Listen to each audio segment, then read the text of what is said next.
Witch, Yahoo, Phantom of the Forest, you Spear, Finger, Fire Dragon, Ohio Grassman, Silver Giant, Bloodless Hollow, West Virginia Vampire, Coyote King, Hogzilla, Devil, Dark Coyote Killer.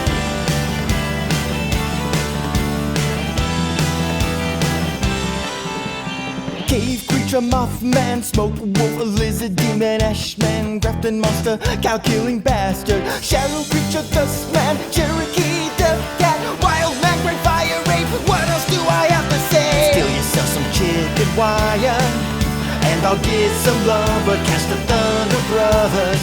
Don't you dare get out of the golf cart.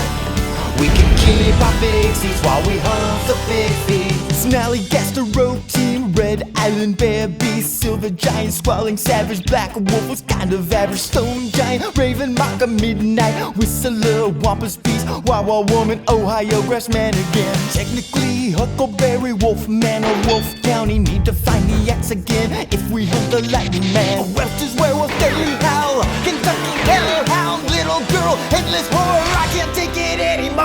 Steal yourself some chicken wire, and I'll get some lumber. Catch the Thunder Brothers. Don't you dare get out of the golf cart. We can keep our big seats while we hunt the big feet. Well, this here's Big Feets, the only Mountain Monsters watch-along podcast. I'm Robert Brockway, and I like to watch hillbilly bondage in my skeleton mask. I don't bring that up for any reason. That won't come up. I'm Sean Baby. His companion attacked. I popped a blow to his left side at the base of his rib cage, enough to jar his spleen, but not rupture it. Killing them would only draw attention, and my job was to remain in the shadows. Besides, I needed information. In fights such as this one, the greatest difficulty lay in controlling anger. However, much of my training had involved developing and honing physical, mental, and emotional discipline. Get carried away, and I could easily become lethal. These guys weren't good enough for me to have to kill them in order to remain safe. Don't get me wrong. Any opponent can be dangerous, and it's essential to never underestimate their potential. That sort of underestimation can take you to the Undertaker.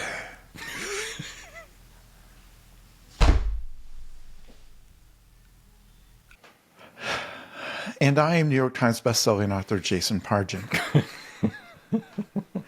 Tell the people again who did not see the title of the book that you keep reading from, so they can go find this magical book for themselves. That is called The Secret Man by Frank Dukes. And Dukes is not spelled how you think. It's D-U-X, which just now occurred to me that is not a real surname that a person would have. I love that he has to specify, I know the exact punch frequency to jiggle a spleen, but preserve its sanctity. Yeah, not rupture it. Just like he can dial in his punches to within a 0.5 psi and knows the inherent integrity of any human spleen. They don't vary between people. There's not a guy out there with some sort of spleen disease. Is every page of that book amazing, or do you have to hunt for the great parts? Because it seems like every sentence is a masterpiece. There's a lot of spycraft, which means he'll have a lot of meetings and talk about I guess I did read one about the wigs that he wears and things. So yeah, maybe every page is amazing. Yeah. We're going to do a podcast about that book. It's like $800 on Amazon. We're going to have to. I know the joke is we talk about this way too much every time you do that. And then we don't even get into what podcast this is. So that, for example, right now, if somebody's listening to this for the first time, they're like, what is this fucking about? Is this about that karate book? Because hell yes, I'm on board for this podcast. And we're about to pull the rug on them and be like, sorry about that awesome thing we just did. We're not doing that at all. That's not what this is about. We gotta just make time to talk about that book. That's what we're gonna pivot to when we get to the end of Mountain Monsters. We're just gonna do that book. But for right now, we are a Mountain Monsters watch-along podcast. Mountain Monsters is on paper like a hillbilly ghost hunting, monster hunting reality show. It's no longer even remotely close to that. I would tell you what it is, but they don't know. So until they come up with what this is, I have no help. I know right now this is we're doing the second part of a two-part intro to a season, and this so far has been kind of spy thriller, kind of, it's about to get a little hillbilly Saw. So I think we're just kind of jumping through favorite genres until we find one that we like. I can at least tell you the cast. There's Trapper. He's the leader now, mostly the former leader. There's Huckleberry. He's Bigfoot security. And he's getting new guns every single time. There's Buck. He's the rookie and wants to be the new leader. There's Jeff, the naughty piss boy who wants you to touch it. There's Willie, who mourns the traps that are still in his heart, but he will never build again. And there's Wild Bill, who's just here to have a good time. And before we get to the episode, let's do our plugs. Brand new book out, came out last Tuesday called I'm Starting to Worry About This Black Box of Doom. And for those of you who only know me from Big Feats, I've been writing books for 20 years. I have a whole separate, this is not, I did not slap together a book to cash in on my Big Feats fame. That's my actual full-time job. This I do for no pay whatsoever. None of us are being paid to do this. Actually paying quite a bit of money to do this. Yeah, it's actually, I think it's a write-off on the taxes, but it's hard to explain. Yeah, I think I ran the numbers because I had never run the numbers before. I think we pay $6,000 a year to do this. I'm not joking. I think that's the amount. I think we pay $6,000 a year for the privilege of doing this. Worth every penny. The only thing we could potentially get out of it is our ability to plug something. And this is not a joke. I have finished a book. I have a new fiction book coming out. Sean, what do you have? Go to 1-900hotdog.com. It's what we started doing before this became our most popular thing.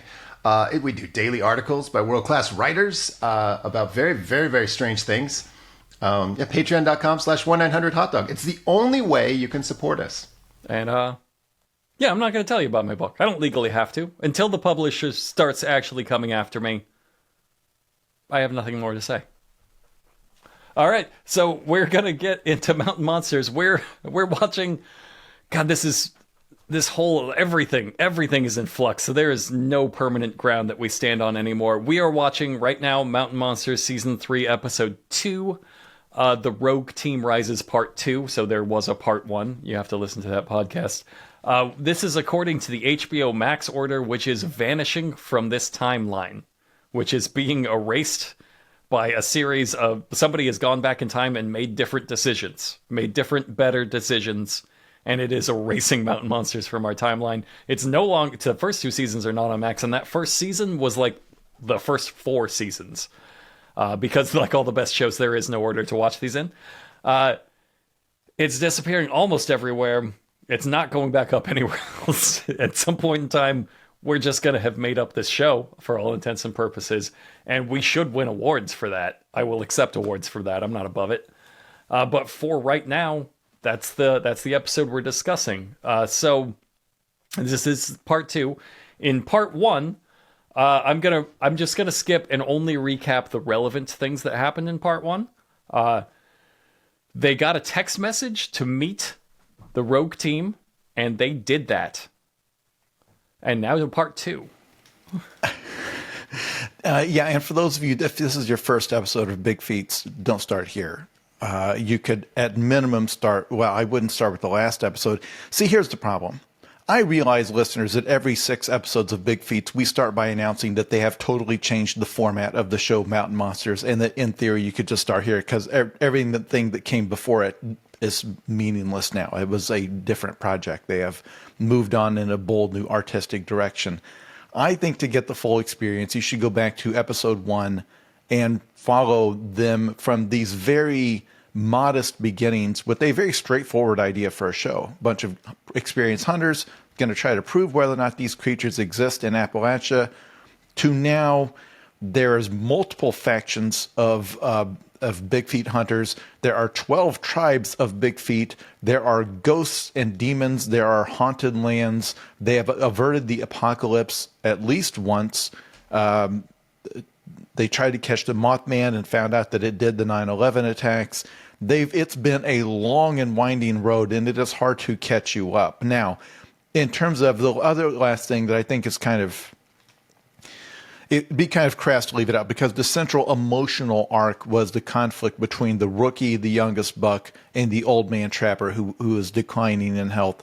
And there's a real divide there because they were screaming at each other and threatening each other because basically Trapper had called a meeting and said, we need to go after this rogue team of rival Bigfoot hunters. But while he was saying that, the young rebellious buck secretly went behind his back to go after this rogue team of rival Bigfoot hunters. So Buck got caught going after the rogue team of rival Bigfoot hunters, and Trapper said, hey, I said we were going after this rogue team of rival Bigfoot hunters, and instead of that, you turned around and you went after this rival team of Bigfoot hunters. So you need to make your choice. Which of those two things do you want to do? And if you choose wrong, you're off the team. Yeah. And then immediately after the recap of the previous episode, it comes up on screen 42 hours later.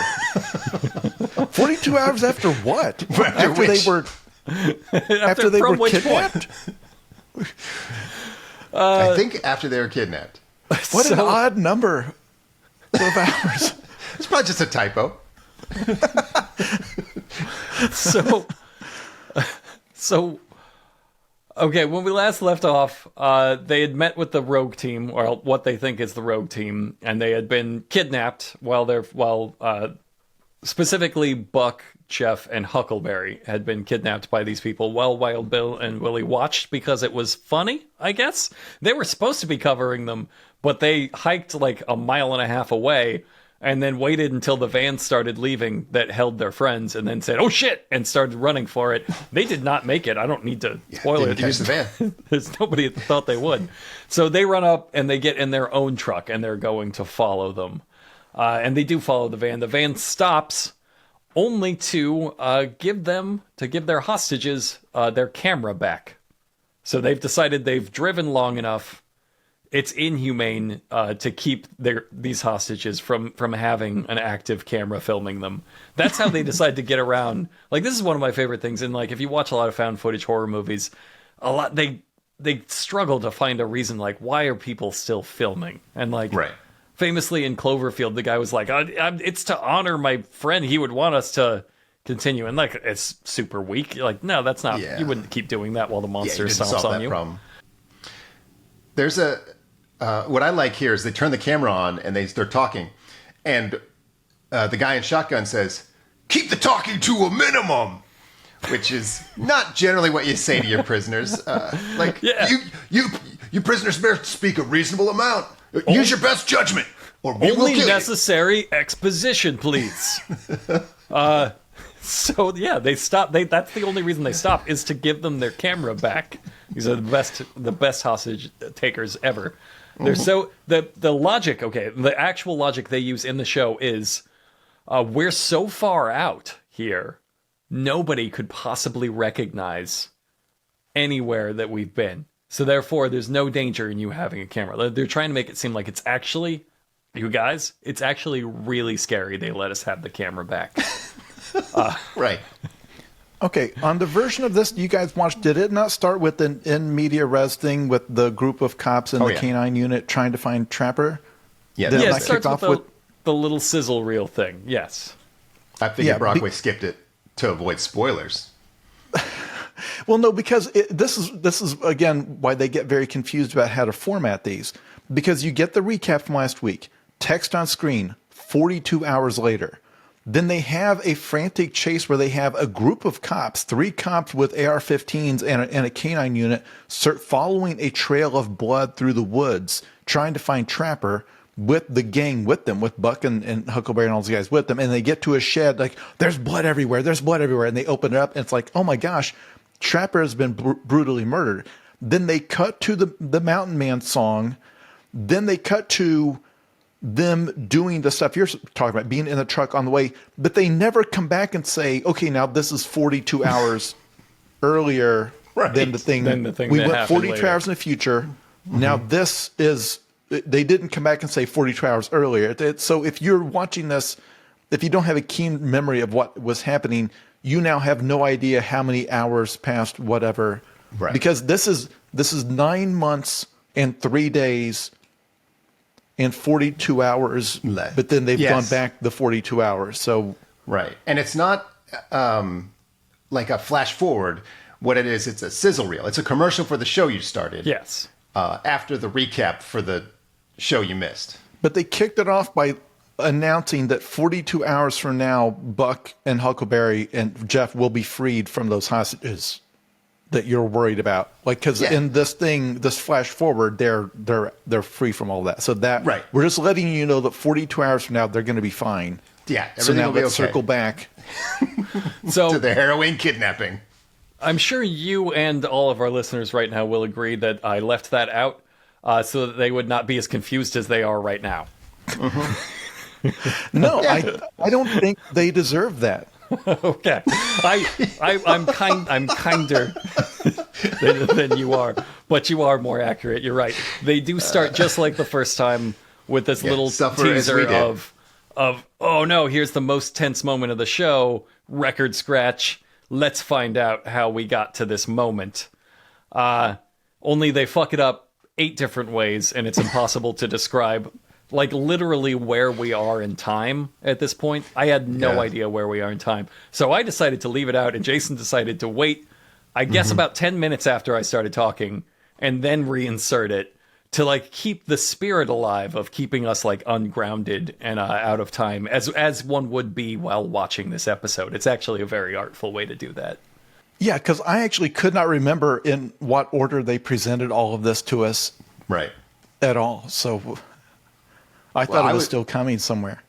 I was going to add to the confusion because after they sit them down in this little cabin, Buck from the future in a little testimonial says, "This whole situation is weird. We can get up and walk out of here anytime we want." Why does he say that?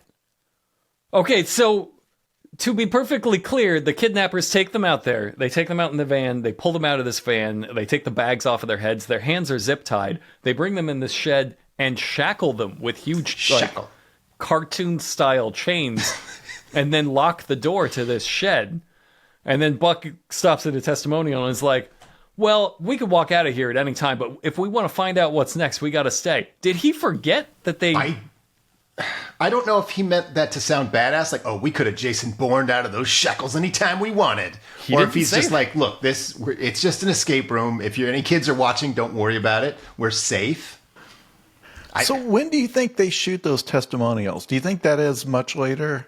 Do you think like Buck legitimately didn't remember the setup of, or do you think maybe they shoot him beforehand? They could shoot him beforehand. Holy shit. They That's could probably shoot him what beforehand. that would explain that. They either shoot them beforehand so that they don't know what they're actually going to be talking about, like they just have an outline of like where our improv is going to take us, or they're shooting them like I want to say 18 months later, when like Buck has no idea. When it's like us talking about one of our early episodes or something, I don't know what I said. Don't ask me. Like you're going to come up and say, "Remember when you said?" No, I don't. I did a bunch of stuff since then, and there's like a limited amount of space in my brain. Buck has enough space in his brain to contain, I want to say 3/5 of one Wordle, as we have established. So like he had those chains are gone. They're gone from his memory. Yeah. So to set the stage, they brought into a cabin, right? It's like a shabby little cabin, but it's 2 rooms. So they're in one room with 3 chairs, and then facing them is a huge one-way glass mirror, I guess. It's a mirror that it's got somebody on the other side of it with a camera watching them. No one suspects this might be a sex thing. That some millionaire is on the other side of that window having paid to jerk off while these men are tortured or forced to do the devil's triangle with each other, or whatever fan fiction says they do. Yeah. I'm I sure. feel like the show is unsexy enough that it reads like a hillbilly interrogation chamber. Like if I found this in the woods, I might think it's a sex room, but on this show it really reads like a homemade interrogation chamber. See, I thought looking at it with a particle board interior, no insulation, and like really dusty old windows, I thought, hey, that's where I keep my lawnmower. Looking at that. Yeah, that too. It just looks like the shitty shed that I keep like my garden tools and stuff in. They're like this. except it's got a wall in the middle of it with a giant mirror, one-way mirror in the middle of the Yeah. wall. So it is a shed that somebody has converted to something because that one-way mirror and the camera setup, that is not necessary for the other stuff, the crap they're storing in there. Somebody has repurposed that, and the show did not build that into this. It was already like that, and I'm struggling to think of a legitimate purpose for that exact setup. My lawnmower shed is a temple to perversion. Also, like I think that's fair. It actually, all right, we can maybe cut this. My shed it's full of degen squirrels. Like, it's full of real degenerate squirrels that are, every time I go out there, they've chewed into my gas cans and, like, any gas cap, and they huff the gas out there, and I'm goddamn degen squirrels huffing my gas. I recently started finding Fireball nips, like nips of Fireball whiskey with, like, squirrel chew marks all the way around them, all through. So they're grabbing these nips and bringing them back to my shed to, like, chew into them and drink whiskey and huff gas. Like, degenerate squirrels are getting fucking wrecked in my shed and having a party. Yeah, we should leave that in. I think that just like adds to your rhetorical authority when talking about this hillbilly stuff. I got a pervert shed for degen squirrels. Like, it makes sense. I'd put a if I had the money, I'd put a two-way mirror in there and watch them I'd watch them get wrecked. I want to know what they get up to. I want to see what a squirrel party looks like.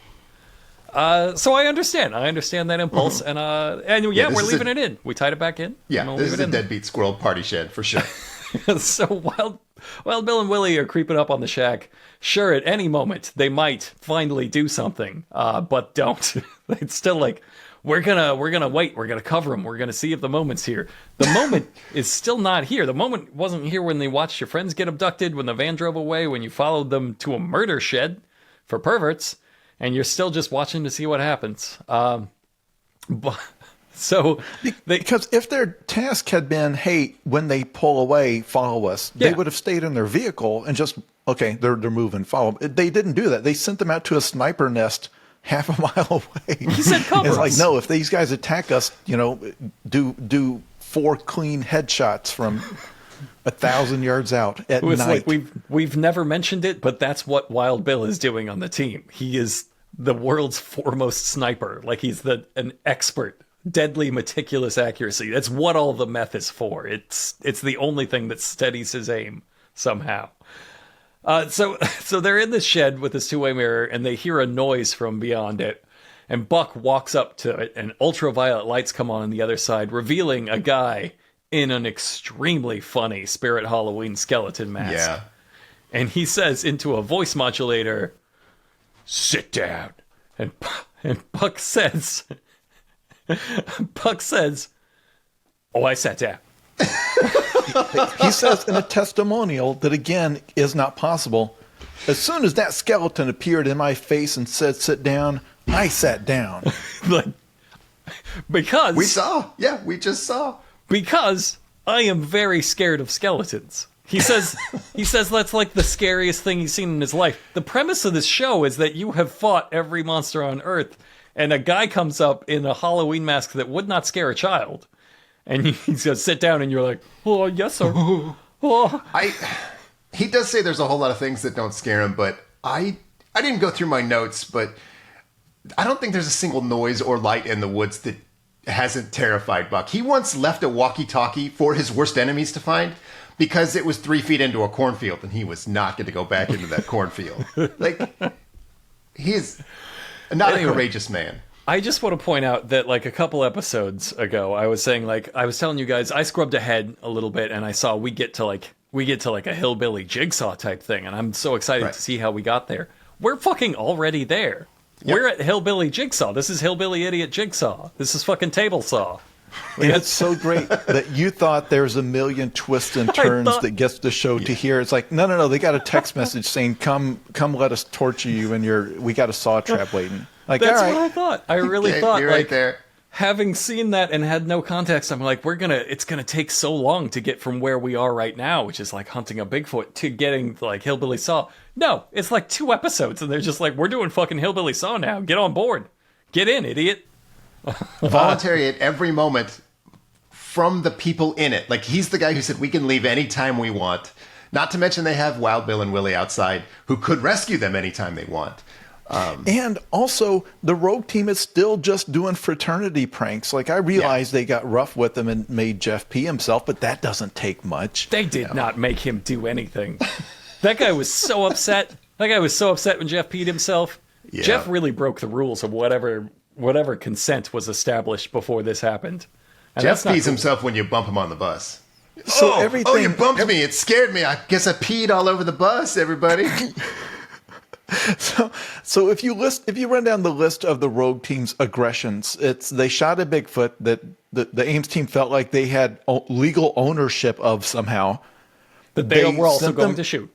They are also going to shoot. They sent them on a escape room chase scavenger hunt with a series of whimsical playing cards. Mm-hmm. They lit a fire 10 feet away from Buck's truck so that they would find a note they had attached to the truck. They sent him a lot of screenshots of their own TV show. Sent them screenshots of their own TV show, did a background check, paid like $40 to have a background check done for each of them, and gave them that information that they already had, and then called Trapper, or Trapper called them and he said, "Are you ready to make a deal?" So up to this point, it's still squarely in the range of rival high school football team prank, including bringing them there in that thing and having them sit in chairs, and a guy appears behind a mirror wearing a funny skeleton mask. It's still kind of high school prank. Like, I realize these guys got guns, but the Ames team all had guns too. Everybody they've spoken to had guns. That kindly old farmer in the last episode, first thing he said is like, "Hey, got a 45 10 feet away, just so you know." The normal distance. This is the kind of haunted house you'd see attached to like a pumpkin patch, and and Buck is like, "I've never been so fucking scared in my life." Everything that's happened until now, like, I admit I have a lot of social problems, but like, this is how I court. This is dating. Yeah, like okay. I send you a see that. background check on you, and I send you a bunch of pictures I took of you. I give you a bunch of puzzles that will lead you into some sketchy places. Right. I might take you to a shed with a mirror. Like, I'll put on And my then you skeleton send a mask. text, "Do you consent to a kidnapping?" Yeah, I mean, I eventually do that. Yes. Okay, yeah, you're right. You work your way up to that. It's good. I'm just saying, like, this is not outside the bounds of, like, they may be flirting. This might be flirting that they're not Yeah, that's picking true. up on. Like, if I was in a Bigfoot team that wanted to be best friends with this Bigfoot team, this is how I would approach it. I have this in my notes that this feels like a femdom that Buck is fucking up. Like he's Yeah. there to to buy some dominatrix femdom stuff, and like just not getting the vibe. They're like, "You sit in that chair." He's like, "Oh my god, that spooky skeleton mask is so scary." It's like, no, this is a sex thing. This is, come on. I mean, it's good that you're complying, but, like, get with it. So Buck says, "I know who you are. You're the guy who killed the Stonish giant." And the skeleton says, "No." No. Just Classic no. Mountain Monster improv. Just no. He says What's a no. Stonish giant? Bye. They're wrong, and he does not give them any help. No. So Buck asks what he wants So he to... says, "What do you want with us?" Like, that's the follow up. Okay. "Oh, so you're not even close to the guys we thought you were." Shit. All right. So, can I come? I guess. Change gears. Let me change gears back to the Let me sex switch. thing. Let me switch. I read this wrong. My bad. I know what kind of shed this is now. There's two kinds of sheds I've been in, and they look real similar. So the spooky skeleton says, "I want to make a deal," and Huckleberry says, "No way in hell will we help you kill another Bigfoot." First, he said he was not that guy. He's not that guy. Just now.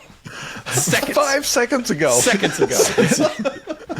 We are not the guys. And Huckleberry, I realize sometimes to people watching this, it seems like I'm recording this show while high, because I'm already like crying, laughing at the opening scene of this show. It's like he can't seriously find it this funny. I honestly do. It's so funny.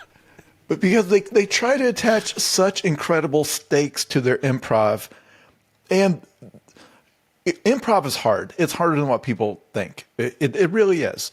And what the type of improv they're trying to do with all of these layers of lore, and they don't throw anything away and everything stays in the show, it's impossible. So they just contradict each other one after another, and they have to get to some kind of a conclusion. In a few minutes, they're going to imply that this guy is like a ghost, but they're not going to stick with that. So, for example, just to zoom out back for a moment, in this fictional universe, why did the rogue team kill the Stonish Giant?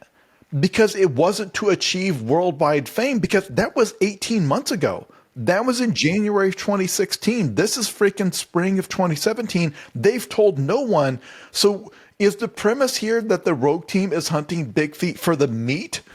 Are they eating it? You see what I'm saying? Like the whole stakes here is it's a huge, important, big money thing to hunt a Bigfoot. But even if you were an evil Bigfoot hunting team, your goal would be fame, to cash in, to go around the country with your frozen Bigfoot corpse and become world famous and write a book and go on talk shows. Like even a rogue team, that would be their goal, but that's not their goal. They killed the Stonish Giant and then disappeared. And it's like, no, we got other plans for this thing.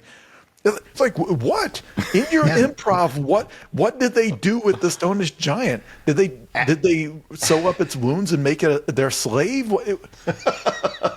I think apple-fed Bigfoot beef, that's got to be like $17.99 a pound. Like you get a full shack size worth of, oh man, I can't even do the math, but that's like $800. Like imagine all the deliciousness of Golden Delicious apples, every single one in the county, condensed in like their flavor condensed into a mere 1,000 pounds of meat and muscle.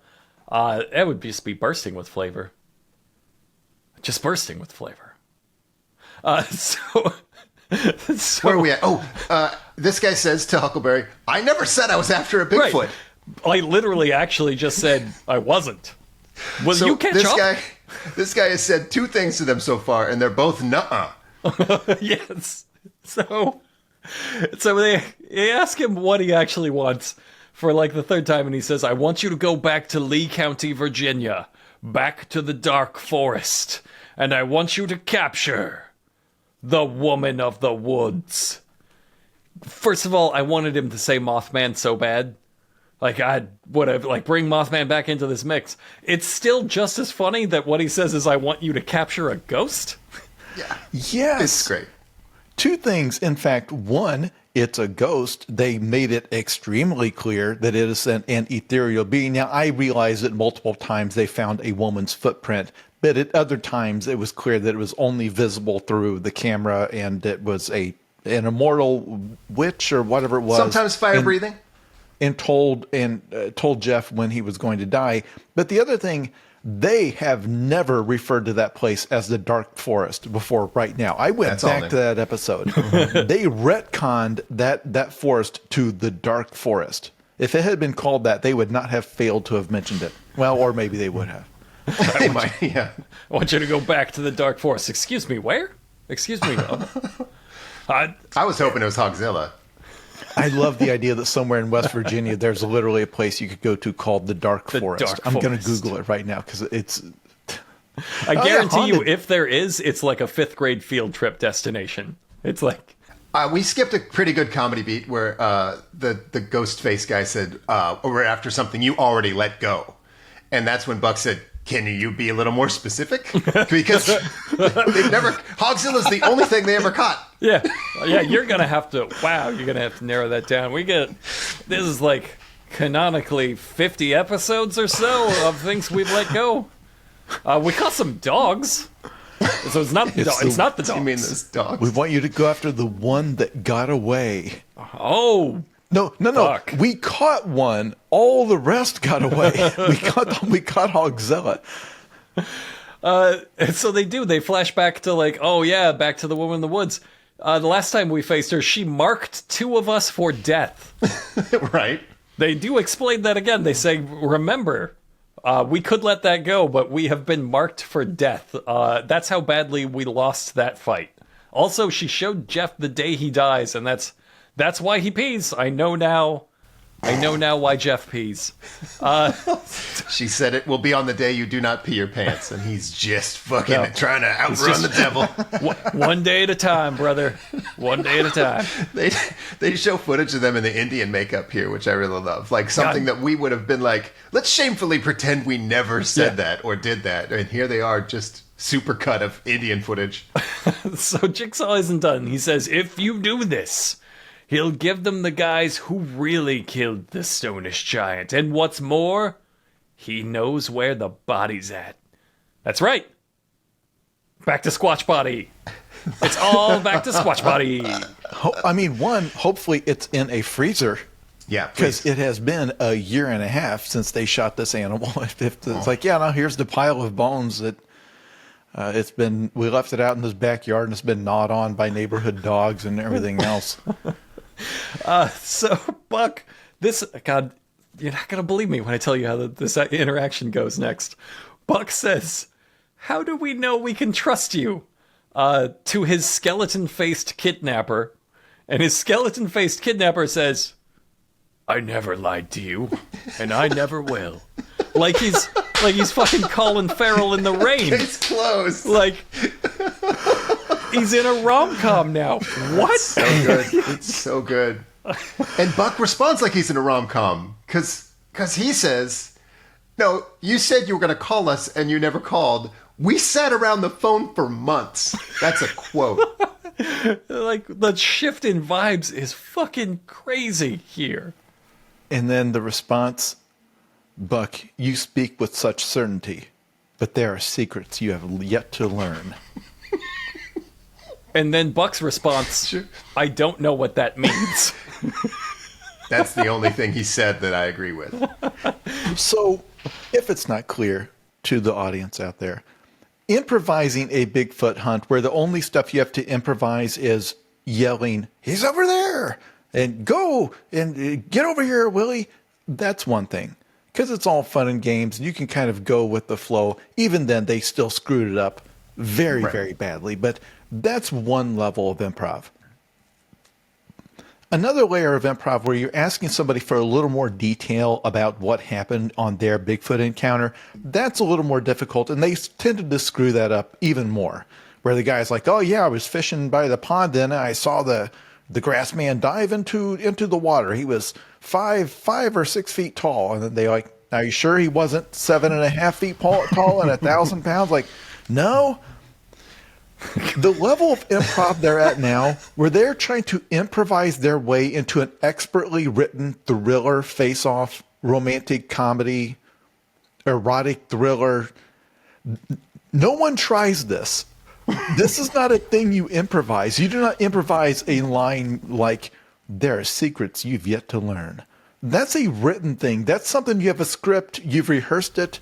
Mm-hmm. When you start trying to just say like TV show thriller lines to each other from like the Blacklist or whatever, you get something magical because the lines don't match up to what the other person said. Right. Because they're each they're picking something they heard in another show. I mean, Buck's only response to that cryptic shit is, fuck, what is that? What does that mean? Yeah, what? What are you talking about? It's the response you have as the audience. He's supposed to have a better response, and he does not. He's like, whoa, that's fucking crazy. Yeah, he almost said, cut, where the fuck are we in this script right now? Bill, so I know we don't do second takes, but what the hell was that? I don't know what that is. He says, should we maybe write this in advance? No, that's unfair. That's cheating. They will arrest you for that. He says, everything you need is right in front of you. But now I know he's lying, because everything they need is actually inside them. If they're fighting that ghost in the woods, it's the Indian blood that is all they need. I wonder if it does save them again. Surely it will. I love that of all the adventures this guy could have sent them back on, it's you must go and do all of those problematic things again. Only even worse this time. To prove legally in a court of law that they weren't flukes and you meant them. Yeah. It would have been so funny if he said everything you need is right in front of you and they just pan over to just a pile of racist costumes. They're like, God damn it. Okay, I think it's very funny what he actually meant, which is all of the clues are here. I mean, we'll get to this eventually. I don't want to jump ahead.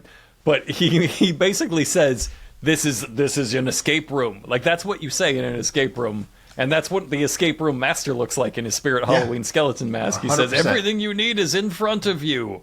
And then he disappears, and he expects you to solve the puzzle. And so what they do is leave. So Buck has a true, I'm going to say Frank Dukes moment here. Oh, yeah. Where he's like, well, I tricked the bad guys into cuffing Jeff's cuffs in front by claiming that he had a bad shoulder. And I know for a fact that when they patted down Huckleberry, they missed the knife in his boot. So there's just no, and they have to get up and calmly kind of just cut the things off. Like, all right. But Jeff is a 300-pound man with a pair of zip ties in front of him. That is the escape work of a 12-year-old boy. I don't know if you've ever busted out of some fucking zip ties, but if Jeff lifts his beefy arms and drops them on a knee, he's out. He's free to go. But they're still shackled with their comical cartoon pirate shackles. Right. So Buck gets up and he does I something. want to make it clear, they're not shackles. They're just a chain wrapped around their ankle kind of loosely. Like there's no actual clamping shackle. In reality, they are not shackled. You get out of that with a foot wiggle. They're pretend shackled. But Buck gets up, and it's maybe the first genuinely badass thing he does.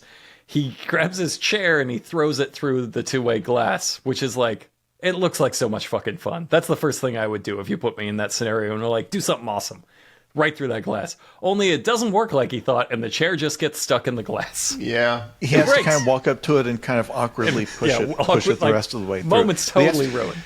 He has to carefully not knock over the thing that he knows is on the other side of the glass. Yep. So he has to kind of like gently push it through so it opens because he doesn't want to actually knock over the... I don't want to spoil what's back there. Well, what's back there is a hog's head on a stake. And Huckleberry sees it and says, well, what the hell does that mean? In this very annoyed, like, we're really selling the escape room thing where you've opened like a drawer and there's like a snow globe and you're like, what does a fucking snow globe mean, man? And it's at this moment that Wild Bill and Willie finally have their hero moment after they spent the entire previous episode 1,000 yards away waiting for their cue that they missed over and over again to actually come to their rescue. And they come charging in and they point their rifles right at Buck and Jeff and Huckleberry, like right in their faces. Like, I did not get a screen cap of this, but it's so one of their funny. worst ones. It's like the longer you go for a weak punchline, like the longer you go, the longer you drag that setup for that punchline, is the funnier that punchline is going to land. This is across a 2-part episode where they've been hiding in the woods going, wait for it. And along that time, their friends have been like beaten and kidnapped, thrown bags over their heads, dropped in a van and like the van takes off. And still the whole time Willie's going, wait for it. They're in here getting grilled by some pervert skeleton. Willie's outside going, wait for it now. And then they run inside and point their guns at Buck. Like, right. God damn it. With a pig so head funny. in the room. I would have headshotted that pig the second I came in that room. I'd be like, it's mind controlling our friends. Boom, shoot the pig. No question. Oh, Jesus Christ. It's so They note funny. that Zach, the cameraman, has been, quote, chained up like an elephant in the corner. And then they come free him because it turns out they left the key to the lock right next to him. Yes, that's what he meant. One of the time things he meant by all you need is in front of you. That's That's the escape room puzzle. This is a level 0 escape room for like just for drunk toddlers. Like there's like this is an alcoholic kindergarten class. This is just the puzzle is nothing. The puzzle is, can you see the thing I've left on the table? And they're like, maybe. I won't commit. did an escape room in San Francisco where it clearly was not a great escape room group. The first puzzle we got was the fucking Die Hard 3 puzzle. And the guy who made the escape room was in the room with us. And my friends uncovered the Die Hard 3 puzzle. And I'm like, are you telling me this fucking place we paid for is using the Die Hard 3 puzzle? And you could sort of see the soul leave his body. I thought that was the dumbest, most simple thing in the world.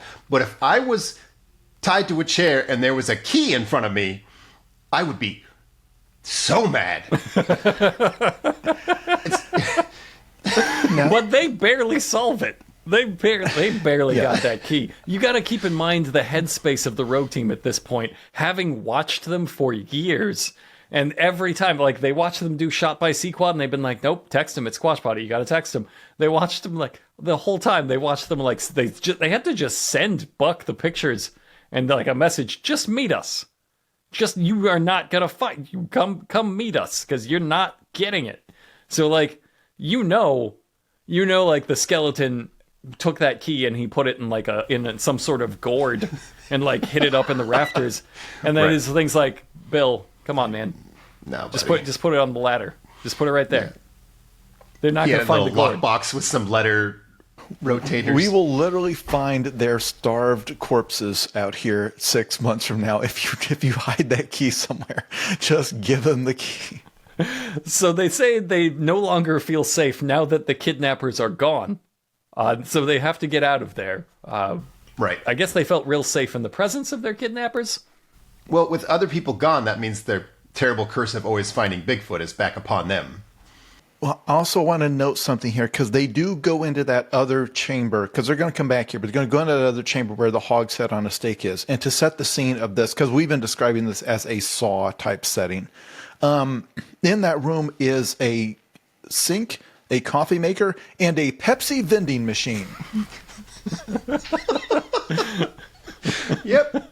Just a weird hillbilly hobbyist. It's just They this rec room. leaned like a piece of drywall on in front of the vending machine to hide the logo, because they didn't want the logo in the show. And, like, just off camera is a small but enthusiastic collection of pinball machines. Like, this is just where he goes to escape, get some time to himself. Then when they asked the guys, because they obviously went in there to find their kidnapper back there, because that's just where he was, outside that glass just minutes ago. And Willie and Wild Bill come in, and they improvise, "No one left this building," implying that this is a spirit of some kind. They do not follow up with that. Yeah. Buck just They says, bail "Guys, that fast. they're gone. Let's just move on." The guy in the skull mask, why does it really matter who he was or where he went, really, if you think about it? They're just Guys, like, listen, I saw him with a young Cherokee girl. Hovering 2 feet off the ground. Anyone that they look like they were married? Does anyone want to go with me on this journey? it's just so very clearly they're like, no, this is already way beyond us. We're not, he can't be a ghost also. I can't fucking deal with it. It's too much.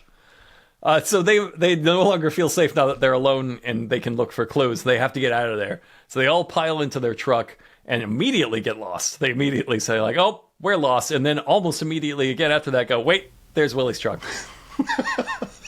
Which, It again, looks- considering that this is their backyard, like this area, it is consistently a plot point that they don't know where they're going. And they don't have GPS, I guess, or although they were just with coordinates, they found this place. So they had something to punch those into, unless Buck has a mental map of where all the latitude and longitude Yeah, is. absolutely. And does not. their witnesses imply they have actual quest markers they can follow. Like when they find people, they're just in a meadow.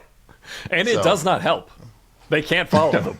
They're like, if they have a mental quest marker, they are forgetting to highlight it in their quest log. They are You know what just probably like, happened?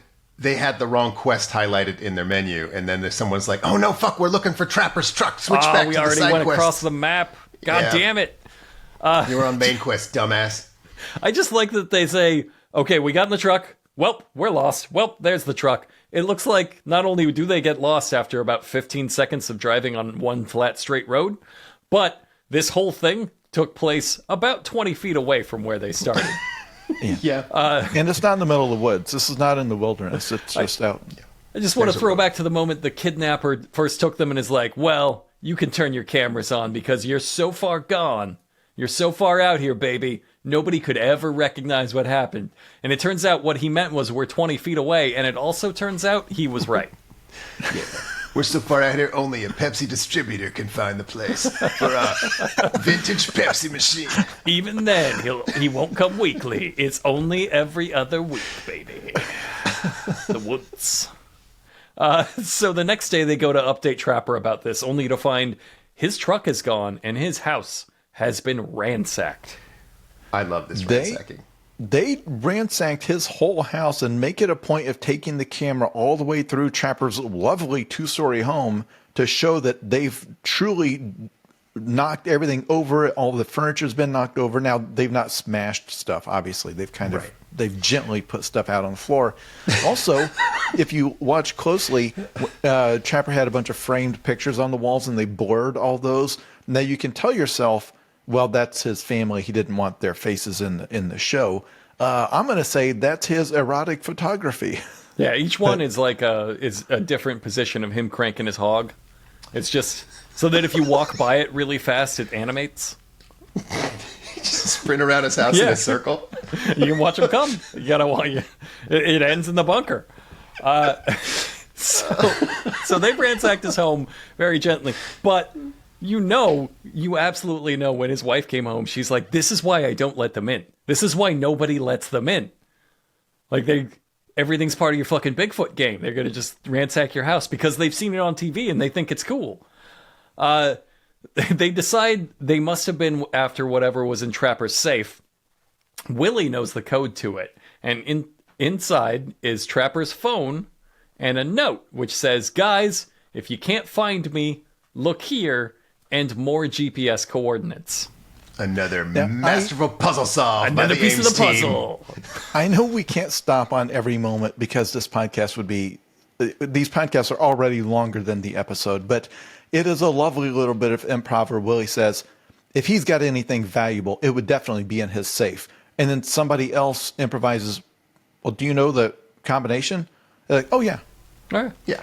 I rob it all the time. Why does Willie know his combination of his private safe? What's the relationship there that and no one else on the team knew it, or maybe he gave it to all of them, and nobody but they questioned didn't want to. They wanted to improvise the thing being left in the safe, and that's why the bad guys couldn't get it, but didn't want to have to figure out a thing where they had to crack the safe or whatever. It's like, no, I know. Oh yeah, Combination. its combination's always Reacher 0, 0, 0, 0. Famously a very stupid show. But if this was an episode of Reacher would have said, "What do we know about Trapper? Well, he likes bananas. I think the first number will be somewhere close to the bananas." And then I found something under the banana hanger. And like, that's how they would have handled that on Reacher. It takes like a minute and a half and they puzzle out the safe code. Now, the other elephant in the room that I think all of the listeners are worried about, why did they not assume Trapper is in his Bigfoot cave? Remember the Bigfoot Bat Cave headquarters they unveiled at the end of last season? Why would they not assume he's in there, or that the bad guys went in there and ransacked it? That's apparently out of the show. They don't mention it. They don't mention it ever having existed in the past. Trapper's wife at some point said, "No, I'm turning this into my pottery studio. What is this? What is all this Bigfoot crap?" But No, the bad guys do know about shed. it because it's been on the show and the bad guys watch the show, and we know it's a show because Trapper last episode said, "Hey, producers, get over here." You know what? They also showed the code to that security door. I bet that's the same code to the safe. I bet that's how Willie got it. Willie watched the show and was like, "Oh, he's not a 2-code guy." And Jason's right about maybe we're giving out too many details and we're going to be here all day, but someone printed off the title card of the show and on their home printer and then taped it over the safe to just sort of like, this is the Mountain Monster safe. And I thought that was adorable. I could do an episode just going around Trapper's house, just screenshotting different parts of his ransacked house. I would happily. I just want to explore his home. So there's a video on his phone, and Trapper says, on the video, the Trapper says the row team reached out and told him to go alone to this cabin. And somebody notices something on the video. In the background, a hand passes by the window. And I slowed it down. To me, it looks like it's throwing the devil horns. But it can't be that, because like it's gonna be relevant somehow, right? Like this hand, they pause. It's a clue. A hand I can't by believe they there. noticed it. That behind the head of the person talking comes a human hand into frame that waves at them. And I'm just like, the eye these guys have for details, crazy. It must mean something, though. Like it must mean something. So But we're building the problem a is puzzle. that Keep it in the back of your head. The only weakness of the Ames team is that if you text them and tell them to do something, they just go do it. And they've used that against them again here. Well, and I think also it kind of ties into the relationship conflict between Trapper and Buck. Because remember, the thing that made Trapper almost threaten to fire Buck was Buck went off on his own. When we do all of this as a team, like that was a termination-worthy offense. We do it together. We meet together. We move together. If we don't have each other, we don't have anything. You cannot just go out on your own and expect, that puts everybody in danger. So anyway, Trapper has now gone out on his own as an elderly man who, by the way, struggles to walk unassisted in the universe of the show. Like, this is not us making fun of how frail these guys are. Like, it's a plot point that he couldn't get up out of a chair without help. And is also a reality. Like, that he actually, at this point, he has had major surgeries and his health is failing. And he has decided, you know what? I'm going to get out there one more time. I'm going to get active. I'm going to be part of this. I'm going to risk that health for it. He's got that wisdom. He's got that woods wisdom. He watched his friends get a text to say, please come get kidnapped at these coordinates. And then he gets a text that says, please come get kidnapped at these coordinates. So he learned from the other thing to just go do that. And it worked. It worked out for him. They decide. It always turns out fine. They decide, hilariously, that's the same cabin. They were double booking us. This is an episode of Three's Company where they accidentally scheduled 2 kidnappings at the same time. They got to do an episode from the kidnapper's perspective where they're like, running around like, I can't believe I can't find out. Get him out, Trapper's on the way. Oh, jeez, what are we going to do? For carrying an expensive cake on roller skates. They had Trapper on the other side of the two-way mirror, like for half of that. He's like, no, look over there. It's amazing. And I guess they did it because set pieces are expensive, except for this one, which is not expensive, but they still have to use it twice. So they decide to go there, and their plan is, you won't believe it, Willie and Wild Bill are going to go one direction, while Buck, Huckleberry, and Jeff, they're like, picture scissors. Like one blade. There's one blade of the scissors on one side, one blade on the other, and they close. And when they come together, you've got the hillbilly scissoring position. That's what they're doing. That's what they're doing here. I have in my notes, I don't think they've ever explained pincers so hard. Like, they in detail lay out the plan. Then every member of the team does a testimonial to explain to the camera individually what the plan is, which is for one team to go this way, another team to go that way, and then to do a pincer together. They also go over it a lot on the walkie-talkie. Like, hey, we're in position on the right side of the pincer. Yes, I understand. It's 20 minutes of the fucking show. It's a bit we do here on this fucking podcast about it, but they did it in real time on the show. But to spoil the ending of this, there's no one inside. All of it is for nothing whatsoever. You can see inside that it's a shed. There's a lot of windows on this shed, and they like breach it Rainbow Six style. They're like, we gotta fucking get in there and clear the room. It's like, it's a 20 square foot shed that you can look inside with no furniture. They also breach one from the front door and one from the back door, and it's like a 400 square foot shed. It's very, very small. So when they both burst in there, they find themselves just pointing at each other. They're both just pointing their guns at each other. Like, this could have been a massacre. They should have burst in there and just blown the holy shit out of each other. There's a wood elf in here! No, it's nothing. There's nothing in there. Trapper is just not there. There's no twist. They guessed wrong. They just guessed wrong. Now, even though they had coordinates, which I think that's not how coordinates work. I would like to think that would send you to a fairly specific spot, but Buck remembered they were kind of similar to coordinates to the cabin, and then he literally said, it's got to be the same cabin. And then they went to the cabin, and it wasn't. It was just close by. They should have checked. They should have double-checked. Now, instead of double-checking, what they do is, the next part of the plan is to get in their cars and drive around wildly with no plan and hope it works out. Guys, he undersells that so hard. They start driving, and you get a texting says 3 hours later. 3 hours. You get they drove the moon rising for 3 hours into the night. Drove randomly around country roads for 3 hours. The sun went down. The rest of the day, this was a plot point they put into their own show. No one made them do this. There was no problem they were trying to solve. They got lost. They canonically got lost for the next 3 hours. It's so funny. They have It coordinates. never occurred to them over 3 hours to go to the coordinates they were They have given, them. rather than the cabin that they heard of. Because Trapper went to those coordinates is what we eventually find out. I don't want to jump ahead, but Trapper knew where to go because of the coordinates. He left them the coordinates. They did not. They went out there and drove around frantically around country roads for 3 hours.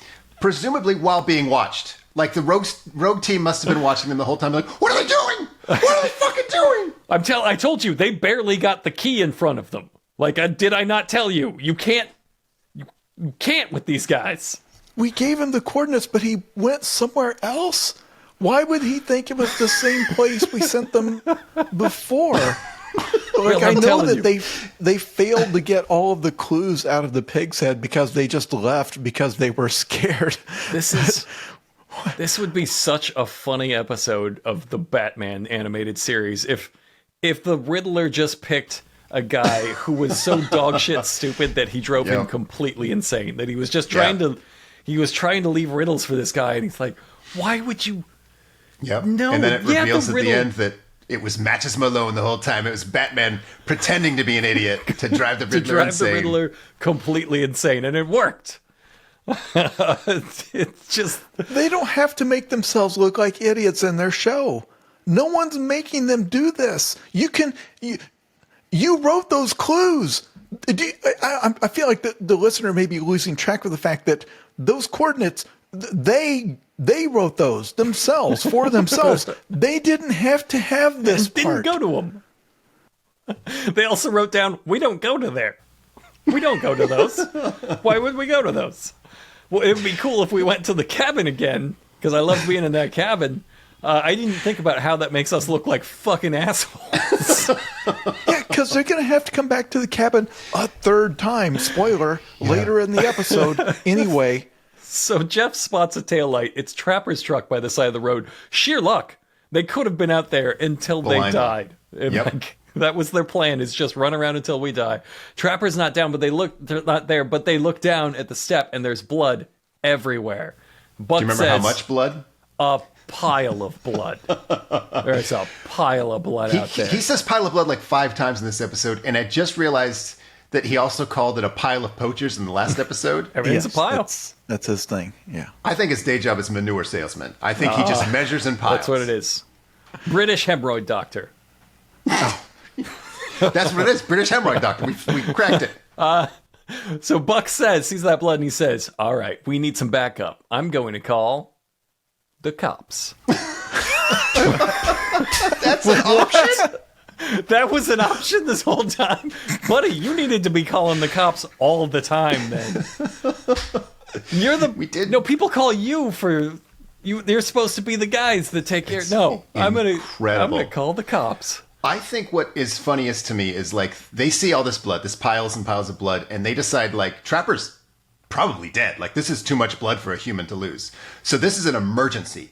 The cops show up, and instead of saying, like, "Thank God you're here, my friend is dead," they say, "Okay, first of all, we're doing a TV show." And like, "Hi, we're the stars of Mountain Monsters. It's always great to meet fans. I'm Buck, obviously. You guys want selfies. Go ahead, get your phones out.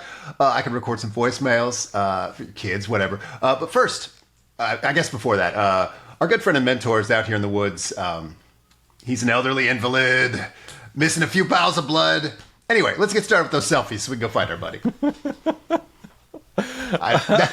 I'm not kidding. He, in this emergency situation, explains the fucking premise of his Bigfoot hunting shows to the police.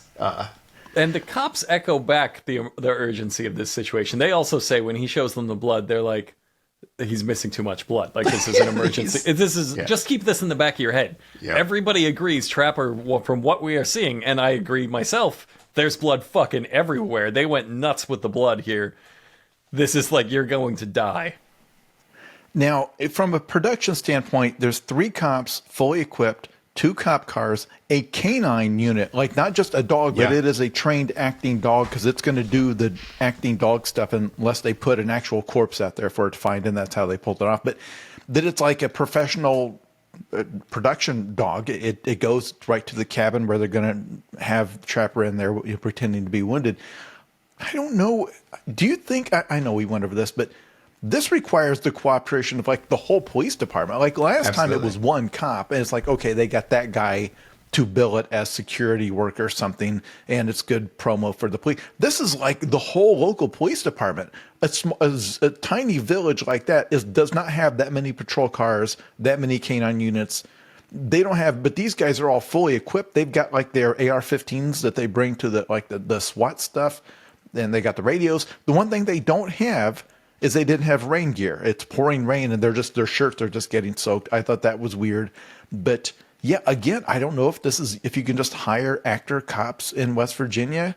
I'm fascinated by this because they've never had this before. If they did I don't know unlock the rules of it, I was just going to say that normally in a situation like this, you would give the jurisdiction to the highest ranking Bigfoot hunting team. But in this case, when the cops get there, they're like, okay, cops, you're in charge. There's not every police department has a canine unit. That's like, especially in small towns, it's not everyone has it. This is probably the only one in the county, and there is a missing child that stayed missing because they did this. Yeah, that's true. I just want this cost a child's life.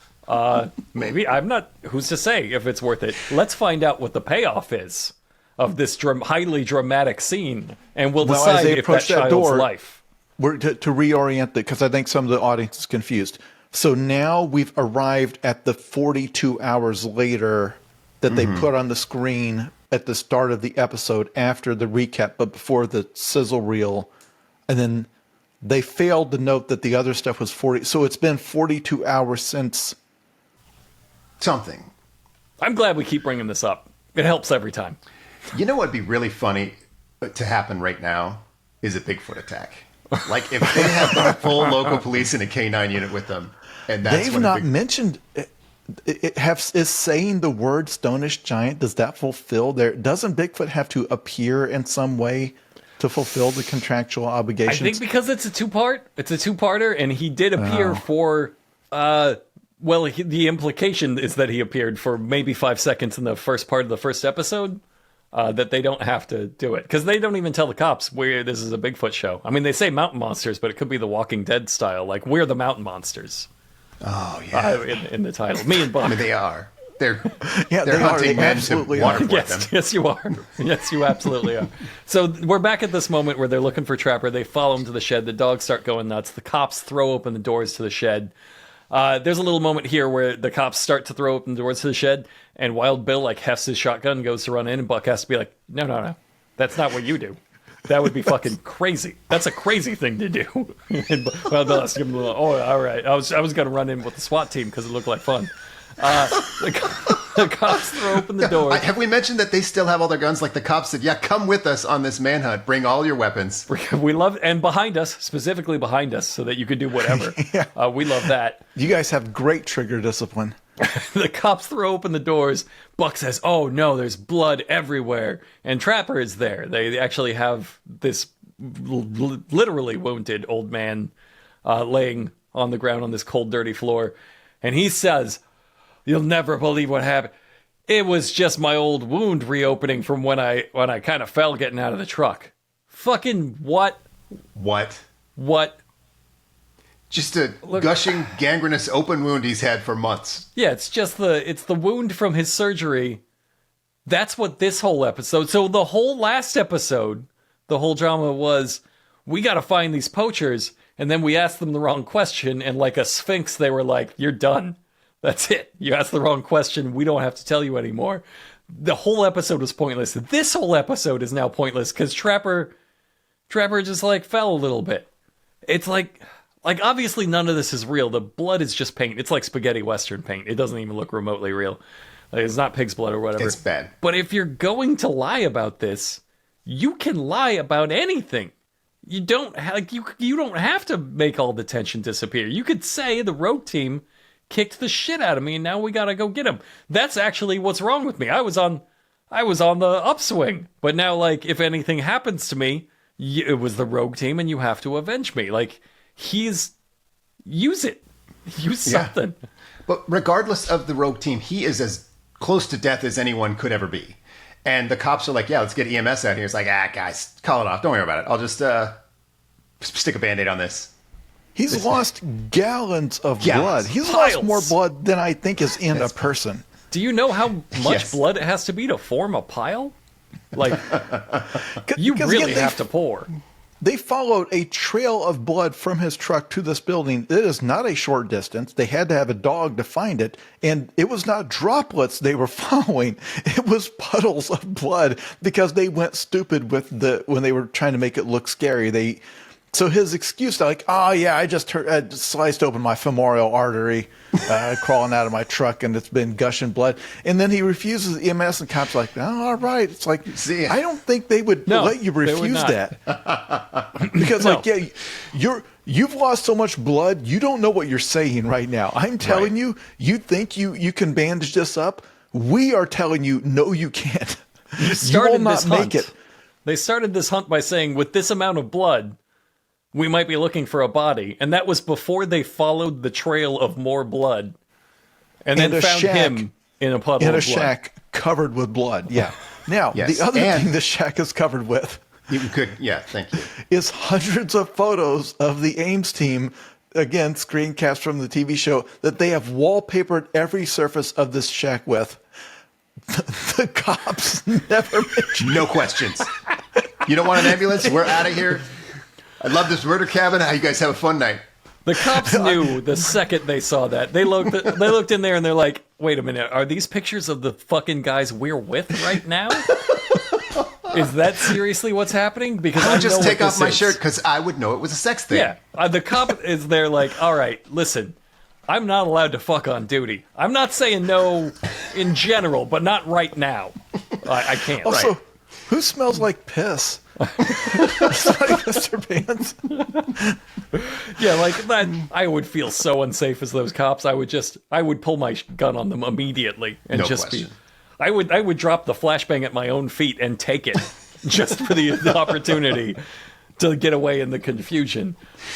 Get out of this fucking shame hut. Jesus So, Christ. This was quite a plot twist, though, that the pictures are the things that they're missing in their adventures. So the rogue team is just giving them very, very, very detailed notes on all of their Bigfoot hunts.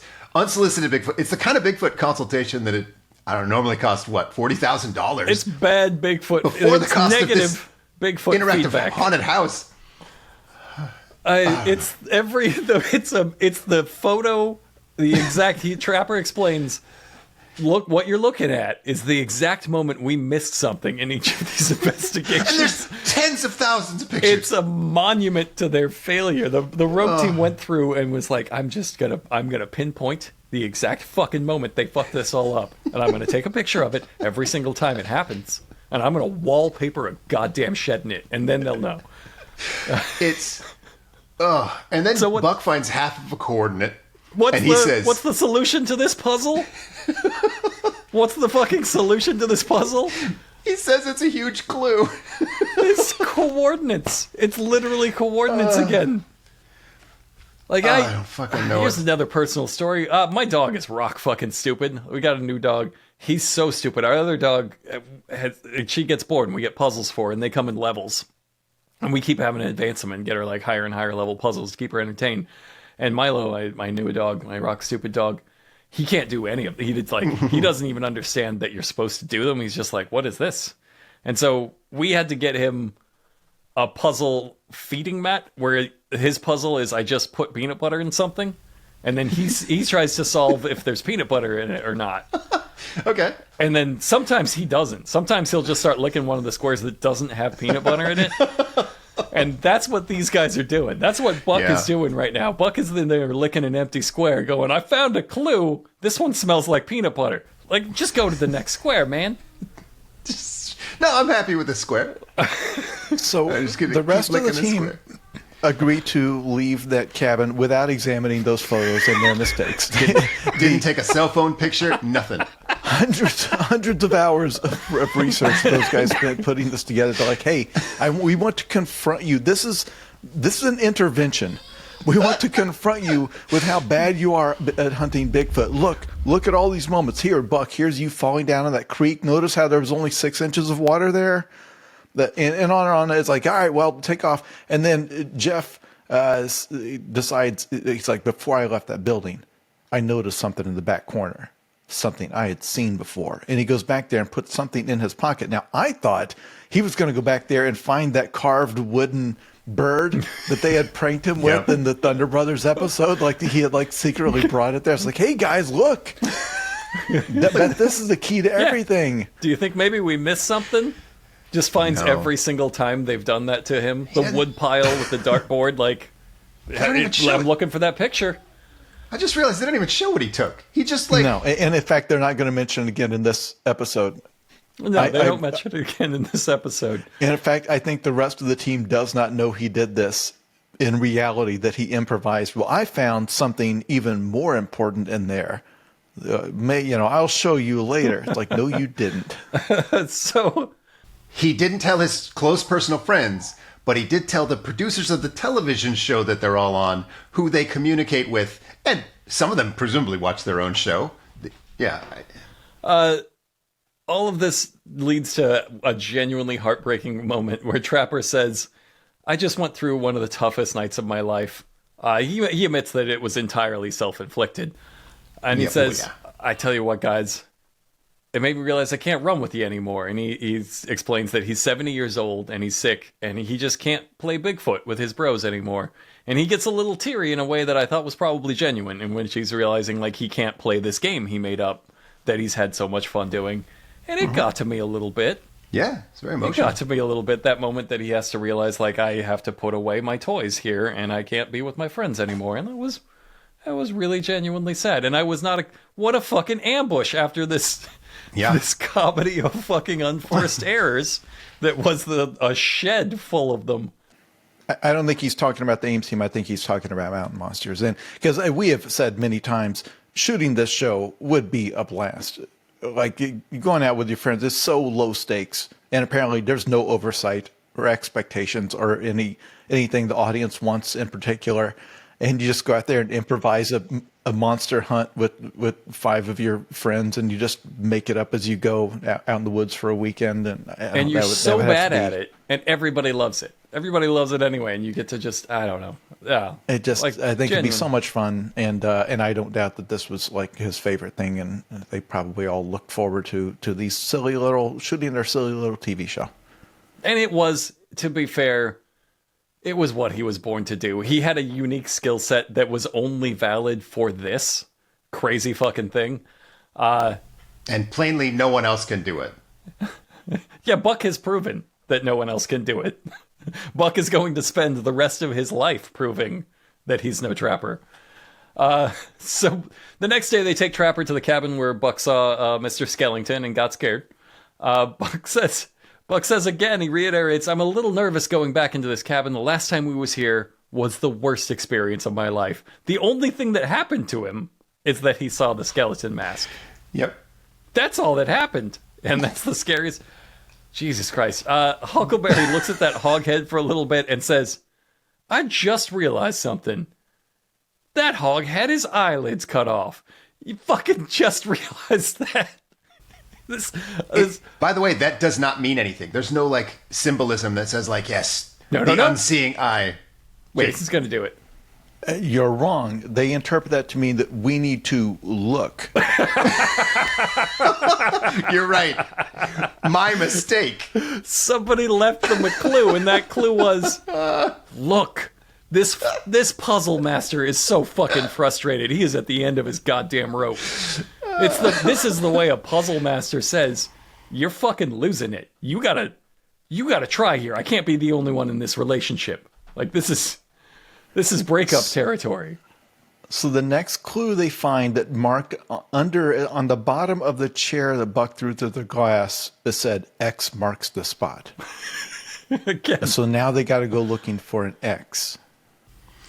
Right. And what's the most notable thing in this room? Like literally the first place anybody would look. Imagine you're in a video game and you walk in a room and there's, say a coffee maker, and a table, and some chairs, a little fridge, and a eyelidless hogshead on a stake. Did you say fridge? Did you mean maybe a Pepsi machine? If it's a Pepsi machine, we're checking the Pepsi machine. Oh, you're right. Second thing you check, probably the unblinking fucking nightmare head. Somebody would probably look at that. Yes. I don't know if we've mentioned that the hogshead is drenched in blood. They have blood running out of its eyes, out of its ears, and out of its mouth. And so they start finally examining the hogshead for the first time. They've looked closely at it to say, well, maybe there's something like on it or in there. And they're like, well, the X, well, maybe they marked pigs by the ear. And examine the ears, like, no. Pig knowledge And is useless finally, here. somebody looks in his mouth, like, the tongue has been marked with an X. And now it's Jeff's time to shine, baby. Somebody's got a fist of old, wet, nasty hog mouth. And it's Jeff time, baby. He fists the holy shit. He does not need to fist that hog mouth that hard. He's just like, he's pumping it. He's getting an in and out motion. You don't need to do that. Everyone is standing around him, cheering him on and screaming, get it! Dig in there! Get it, Jeff! Get it out of that hog's mouth! Fist that hog! Fist that dirty hog mouth! It's weird. It's another like Tim and Eric moment where it's so surreal what they're doing. And the hog's head, the whole head is like jiggling because he's having to hold it in place because it's going to fall over. Absolutely. I was really frustrated because he looked in the hog's mouth to find the X. And that said, hey, look in the hog's mouth. I'm like, no, that looking in the hog's mouth is, you can't have both steps be looking in the hog's mouth. Yeah, because, to be clear, I don't know if the audience kept up with this. The bottom of the chair said X marks the spot. That directed them to find the X mark on the inside of the hog's mouth, and also inside of the hog's mouth is a shotgun shell with a piece of paper in it with the coordinates. So the X, if the X had been someplace pointing at the pig, that would have made sense. But the X, that was the spot, but the X didn't need to be there. Right, you were already listening there. Even like on its snout or something. Like if you're really like just get away on a technicality, put it on there, then you would open the mouth and do something. But to have it, the X marked where the thing was resting, like not the spot where you dig for the treasure. The X is on the treasure chest. It's on the treasure. And the map is on the last thing you'd look at. The bottom side of a chair from a different room. After Jeff finishes just fist fucking this dirty hog mouth to death, he comes out with a shotgun shell with a note in it. And what's this clue, everybody? The other half of the coordinates from That's it. That's the puzzle. The intervention shack. Yeah. That's the puzzle. Ah, Jesus Christ. The puzzle was more coordinates. It's just, God, it's all just empty squares full of no peanut butter. And amazing. Well, now hold on, but wait till you find out what the coordinates are. It's the coordinates of the dark forest where the guy already told them to go. In case they forgot where it was. And after all of this, Buck has the gall to say, I wonder what we could have missed that they're sending us back there. Really? Really, though? I mean, first of all, you can go check the shack. That's why we built the shack. That's why we built the palace of your failure. For you to, so that you can easily reference the exact moment. The only person they sent to that monument of their failure almost died walking to it. Not due to anything they did. There was no booby trap. They didn't manhandle him. Trapper, by the way, they asked him, like, your house was ransacked. What were they looking for? Trapper didn't know his house was ransacked. It happened after he left, so he has no idea what they are after. Didn't or seem what to that care was that about. much. He's like, oh, There's no answer. That's no like my home, huh? Oh, yeah. I mean, the wife hates that. I told you guys. I guess. Wife's not going to like that. Now, to be clear, you saw the ransacking from outside the window. You didn't go in the house, right? You're not allowed in the house. Well, we were worried about you. It's like, okay, I understand, but even then... They almost, all of them, if they hadn't have looked in that hog's mouth, they would have been there until they died. They would have died in this corporate team building exercise. Just, it's Jesus Christ, the failure is monumental. They go back to Trapper's house for a campfire meeting. They're debating whether or not they actually will go back to the forest. And again, I just picture this rogue team puzzle master in the bushes going, "Are you serious? Are you serious? Like, if they don't say yes, I'm just going to shoot them." It's not a puzzle. But, like, I don't think they'll get it. I don't even think they'll get it. By the way, and again, with Brockway cares deeply about the audience, so he is trying to keep this very straightforward. We are skipping over the fact that the people they encountered in the Hog's Head torture shack said they were not the rogue team. They specifically said, no, the 4 guys you saw shoot the Stonish Giant, we're not them.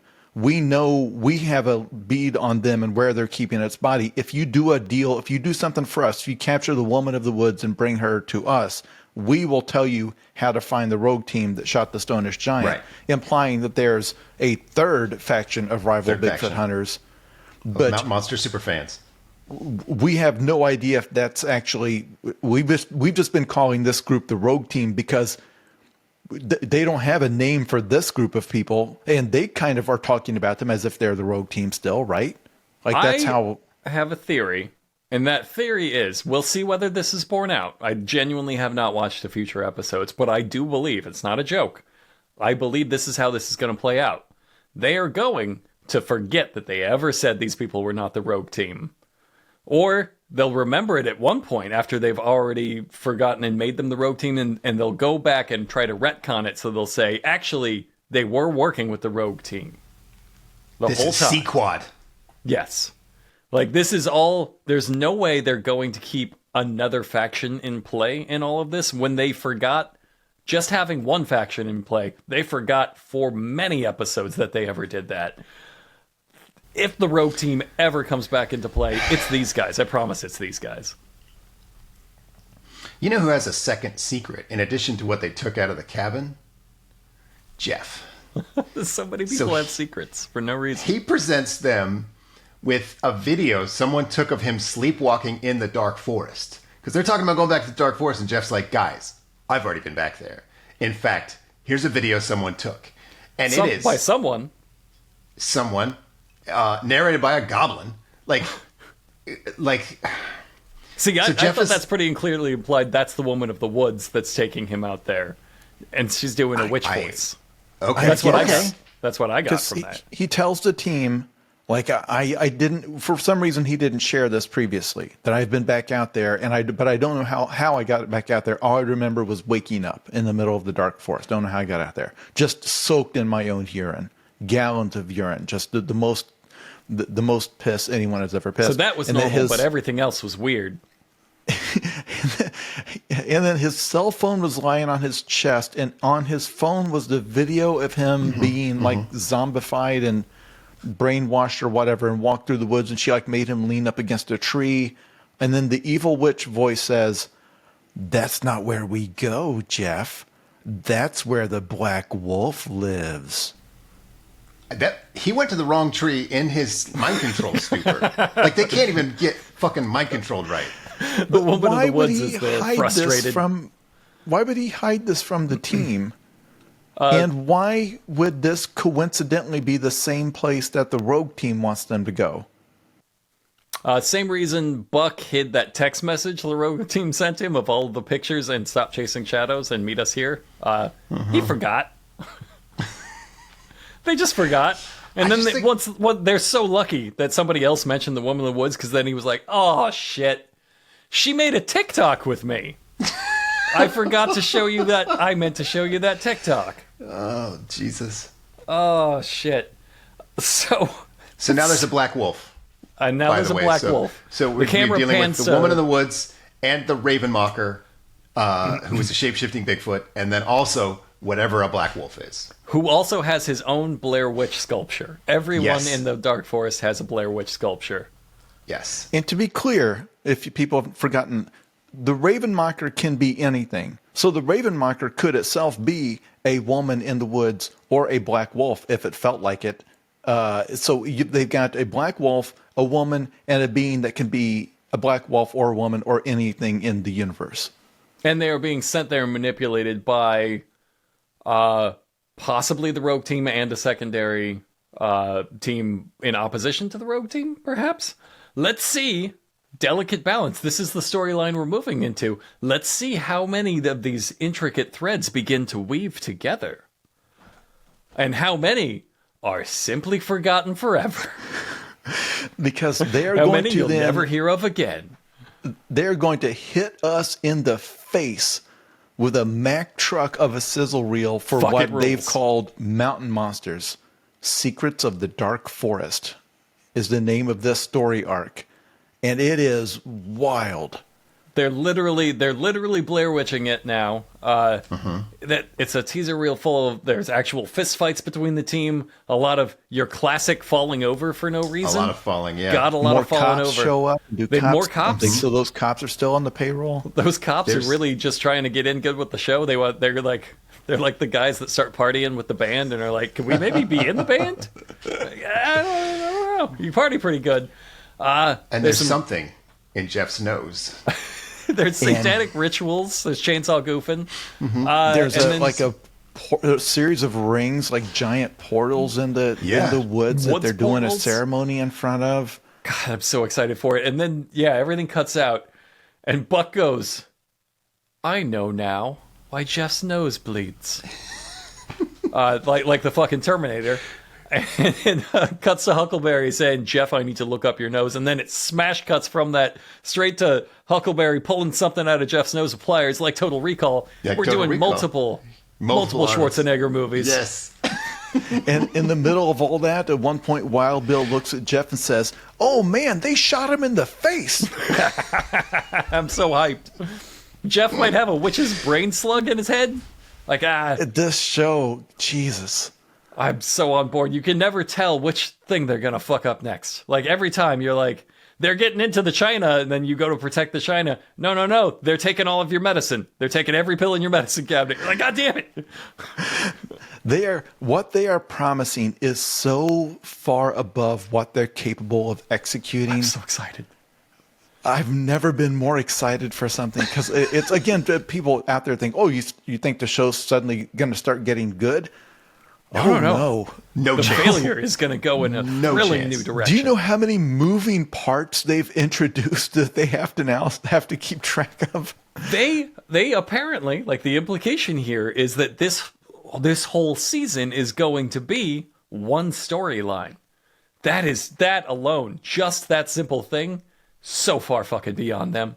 I'm so worried for them.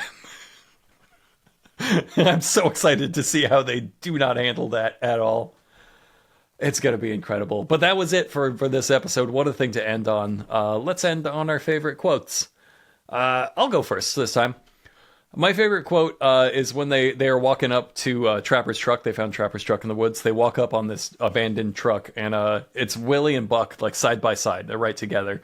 They come up on the truck, and they look in the empty windows of, again, it's not a huge truck, just a pickup truck, just two seats there. They look in, and Willie says, is he in the seat? And Buck opens the door. They both look in the seat. Willie's standing right there. Buck turns to him and goes, no. I want Sean to go next because mine's kind of long. Well, I have a little play I'm going to do. It started with they look at all the Blair Witch crap on Jeff's phone, and Huckleberry goes, "What the hell is the Black Wolf?" And Jeff says, "That's the sign right there of the Black Wolf." And then Buck says, "The Black Wolf?" And then Jeff says, "The Black Wolf." And then Trapper says, "Son of a bitch!" The Black Wolf? That was mine. That was the long thing I have. I have that transcribed here. That's where the Black Wolf lives. That's where the Black Wolf lives? What the hell's a Black Wolf? That's the sign of the Black sign Wolf. right there. The Black Wolf? The Black Wolf. Son of a bitch! Instead, when Wild Bill belatedly shows up to the torture cabin where the pig's head is, and he and Willie come charging in much too late after the kidnapper's gone, after they've already broken the window, and they direct him to go, look, there's a hog's head. Wild Bill goes, a hog head? What's that all about? A reasonable question. I agree. Once I again, had that one. Once again, Table saw the puzzle master just outside that shed going, I don't know, try fucking looking. Because